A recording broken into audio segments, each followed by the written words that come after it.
was scared to death.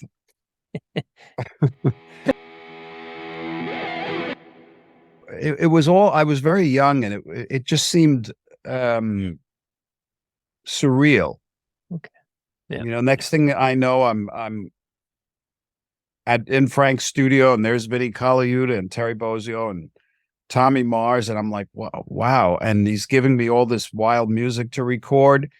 And then and I'm just, it was fun because they were fun guys to hang out with. Yeah.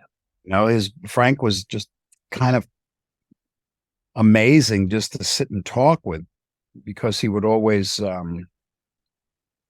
he was a great conversationalist. He always had an opinion about things, and he always,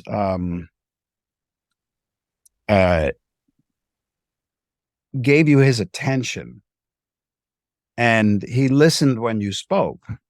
Okay. You know, so and he was always interested and interesting. So obviously at this point you were a fantastic guitarist already. You had Frank spewing words of praise about you, so that was down. But what else did you learn from Frank? I mean, thinking of live shows, did you learn anything about stage presence when you were touring with Frank or anything like that? Well, being a musician in Frank's band required certain tools, and there wasn't it wasn't the kind of band you get into to learn how to perform. Say you learn how to play high information music under pressure while laughing. And you had to keep your attention on Frank at all times.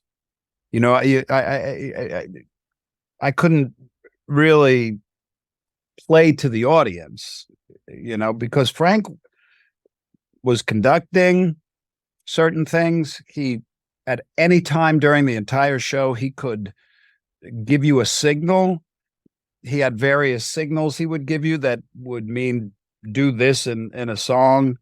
You know, if he went like this, that meant whatever you were playing, play it reggae. or he would go like this, which meant ska. Then he would go like this, that'd be the roster dreads. Yeah. So you play whatever you're playing, you turn it into reggae. Or he'd go like this, and whatever you're playing, you got to play it in 5/8. Or he had this one really great one where he'd walk around, he'd go like this, and that meant whatever you were doing, play it heavy metal. Big balls. Yeah. You know. So you really had to keep your eye on Frank, and we did probably 2 shows a night most of the time, with long sound checks where he would write and record. And then we had about 80 songs that you had to have memorized. And he would pick the set list. He would write the set list 5 minutes before the show. And it was different every single night. So it was a real challenge for someone like me, because I used to, for some reason, I had a fascination with playing the very complex lines on the guitar, you know? Yeah.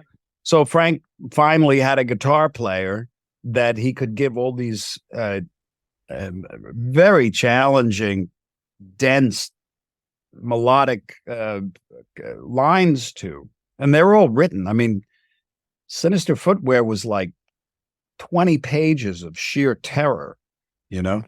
So probably about 60-70% of those 80 songs were sheer terror. And I had to practice them constantly because, I don't know, you know, the guitar is just a hard instrument to play that stuff on.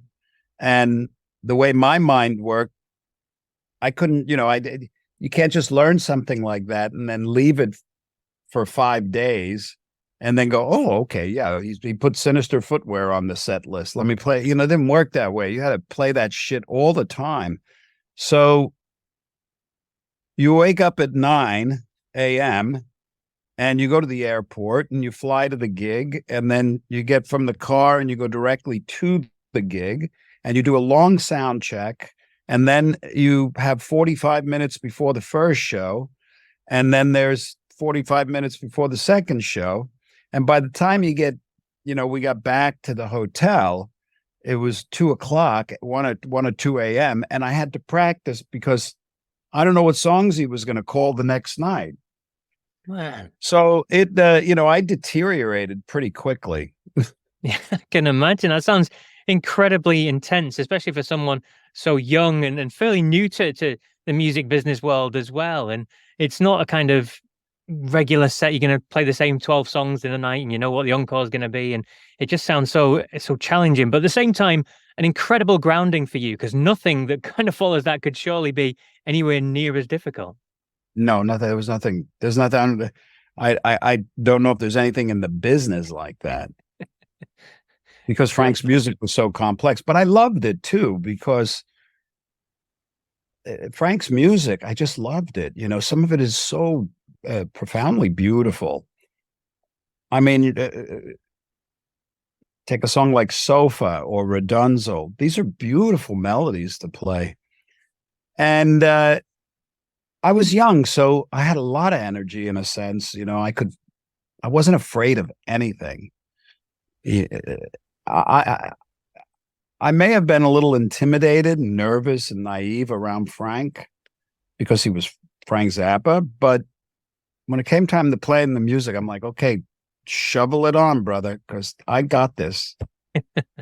Fantastic. I was really cocky and really confident, brutally confident. Best way but to you be. have to have that. You have to have that with Frank. There's no messing around. Yeah.